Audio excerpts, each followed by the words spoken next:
Hello. അപ്പോൾ ഇന്ന് ചാനലിൻ്റെ ആദ്യത്തെ ലോങ് വീഡിയോ അപ്ലോഡ് ചെയ്യാൻ പോകുന്നു കേട്ടോ.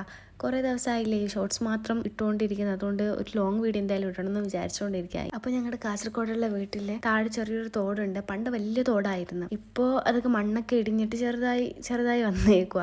അത് കാണാൻ പോവുകയാണ് കുട്ടികളൊക്കെ കൂട്ടിയിട്ട്. ഇപ്പോൾ മഴയൊക്കെ അല്ലേ, അതുകൊണ്ട് നന്നായിട്ട് വെള്ളം ഒഴുകാൻ ഒക്കെ തുടങ്ങി. ഇത് ഞങ്ങളുടെ വീടിൻ്റെ താഴെയുള്ള തോട്ടമാട്ടോ. ഇതിൽ കൂടിയാ തോട്ടിലോട്ട് പോകുന്നത്.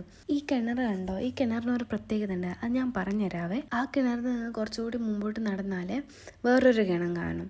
ശരിക്കും ഈ രണ്ട് കിണർ തമ്മിൽ കണക്റ്റഡ് ആണ്.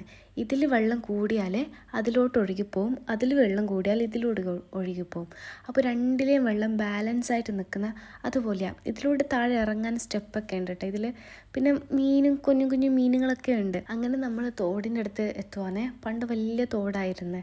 ഇപ്പോൾ മണ്ണൊക്കെ ഇടിഞ്ഞ് ആകെ ചെറുതായിട്ടുള്ള കുട്ടികൾക്ക് മാത്രം കളിക്കാനുള്ള, പണ്ട് ഞങ്ങൾ ചെറുപ്പത്തിലൊക്കെ എല്ലാവരും പോയി കുളിച്ച് ഭയങ്കര എൻജോയ്മെൻറ്റ്, ഈ വെക്കേഷൻ സമയത്തൊക്കെ ഭയങ്കര എൻജോയ് ചെയ്യുന്ന സ്ഥലങ്ങളിൽ ഒന്നായിരുന്നു ഇത്.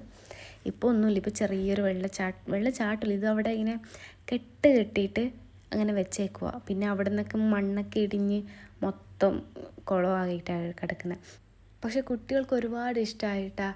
അവർക്ക് ഇങ്ങനെയൊന്നും കാണാനില്ലല്ലോ. ഇപ്പോൾ എവിടെ നിന്നാണ് ഇങ്ങനെയൊക്കെ തോടി. ആർട്ടിഫിഷ്യൽ ആയിട്ടുള്ളതൊക്കെ ഉണ്ടാവും, പക്ഷേ ഇങ്ങനെ നാച്ചുറൽ ആയിട്ടുള്ളതൊന്നും അവർക്ക് കാണാനില്ല.